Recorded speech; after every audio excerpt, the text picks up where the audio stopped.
संत रोहिदास महाराजांच्या विचारांनी समाजात समता बंधुभाव निर्माण करण्याचे आवाहन.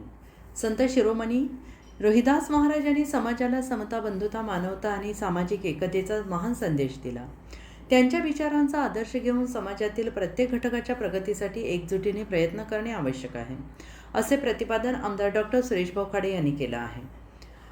संत रोहिदास महाराज गुरुपौर्णिमेनिमित्त आयोजित कार्यक्रमात ते बोलत होते. यावेळी त्यांनी संत रोहिदास महाराजांच्या प्रतिमेला पुष्पहार अर्पण करून अभिवादन केले. आमदार डॉक्टर सुरेशभाऊ खाडे यांनी म्हटले की संत रोहिदास महाराजांनी आपल्या कार्यातून समाजातील जातपात, भेदभाव आणि विषमता दूर करण्याचा संदेश दिला. माणसाची खरी ओळख त्याच्या जन्मावरून नाही तर त्याच्या कर्मावरून आणि विचारांवरून झाली पाहिजे, हा महान विचार त्यांनी समाजासमोर मांडला. त्यांच्या विचारांची आजच्या काळातही तेवढीच गरज आहे. गुरुपौर्णिमा हा आपल्या जीवनाला योग्य दिशा देणाऱ्या गुरुजनांप्रती कृतज्ञता व्यक्त करण्याचा पवित्र दिवस आहे. गुरु आपल्याला ज्ञानासोबतच चांगले संस्कार आणि जीवन जगण्याची योग्य दिशा देतात. संत महापुरुषांच्या विचारांचा वारसा पुढे नेत समाजात शिक्षण, सामाजिक समता, बंधुभाव, एकतेची भावना अधिक मजबूत करण्यासाठी सगळ्यांनीच प्रयत्न करावेत, असे आवाहन त्यांनी केले.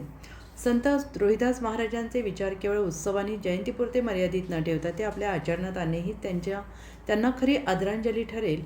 त्यांच्या विचारांवर चालत एक सुसंस्कृत, समतामूलक आणि प्रगत समाज निर्माण करण्याचा संकल्प करूया, असंही आमदार डॉक्टर सुरेशभाऊ खाडे यांनी म्हटलं आहे. यावेळी सौ स्वाती खाडे, सांगली जिल्हा महिला अध्यक्ष गणेशमणी दयानंद खोत, दिगंबर शिंदे, बाळासाहेब होणमोरे, विष्णू पाटील, जितेंद्र ढोले, पदाधिकारी, कार्यकर्ते, समाजबांधव, माता भगिनी, युवक युवती यांनी संत रोहिदास महाराजांना अभिवादन केले.